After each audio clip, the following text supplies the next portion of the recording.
Hey guys, Jared here for another week of tech news. First up, we have a bit of news from Microsoft. The Xbox 360 Kinect, which only released last November, has already shipped 10 million units out to retailers. Along with this, several new titles for the Kinect have been announced for release this year. This includes Gunstringer and Sesame Street Once Upon a Monster, but just ignore that last one. To the PS3 now, and the infamous game known for hackers, Modern Warfare 2, has just been given a new patch to combat the dirty players. The developers Infinity Ward has only just released this patch on the PS3 and are looking to place it onto the Xbox 360 and the PC platforms. It's still unsure how well this patch will work, but only time will tell. If you're a hardcore gamer, you know the hackers will always find a way. Firmware 3.6 for the PS3 has just been released. The new firmware is set to re-secure the PS3 against hacks that have appeared in the recent months. Now, is it just me, or is the PS3 to hackers as were the Nazis were to Jews?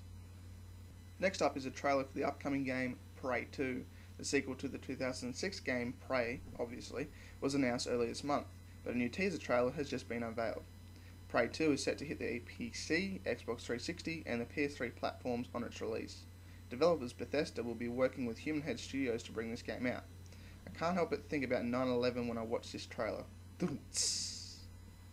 Some news from Deep Silver now, and the highly anticipated zombie shooter set to hit shelves later this year, Dead Island, has unveiled some new screenshots. I have to tell you, these look amazing, but I'll just let you know now, some of these are quite graphic, so if you have any kids around you, please be aware. But if you let your kids watch it, well, you're a fucking bad parent. Dead Island is very similar to the Left 4 Dead franchise, but will feature an open world gameplay style with elements of RPG and customizable weapons. A bit of Dead Rising in there, it looks like.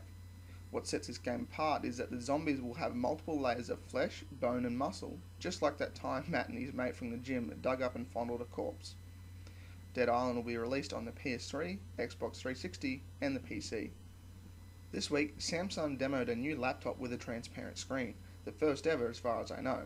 The 14.1-inch display is clear, allowing the user to see what's behind the laptop when it's turned off. But once it is powered on, 4 LEDs act as a backlight, allowing resolutions of up to 1680 by 1080. This just might be me, but since when have we needed to see through a laptop screen to see what's behind it? Pretty sure the screen being able to fold down to the keyboard works just as well, or you could just look over it, you lazy bastards. Now to a bit of news Matt is going to hate. Rock Band 3's new guitar, the Squier Stratocaster, has been made available for purchase earlier this month. The controller is a real guitar, just modified for the game. There are touch sensors in the neck of the instrument so that you can tell where your hand is. And Matt's just passed me a note saying that if I buy this guitar, I will certainly feel his hands on my neck. This guitar can only be played in Pro mode, whereas the Mad Catz controller, the one with all the buttons, can play in both Pro and Normal. Surprisingly, the price for this puppy is nowhere near where I expected it. You pick up the Stratocaster for about $250 to $300. I thought it'd be about close to about $400. At the moment, the only official retail that I can find is Best Buy in the US, so if you want it here in Australia, that's probably your best bet. Along with the new guitar, previously released DLC songs for Rock Band 3 have been updated with Pro mode. The Australian bank ANZ and Visa Australia have been using an Apple iPhone case with a built-in memory chip to act like a credit card. This can't be good. This is just a trial, but anyway, let's continue.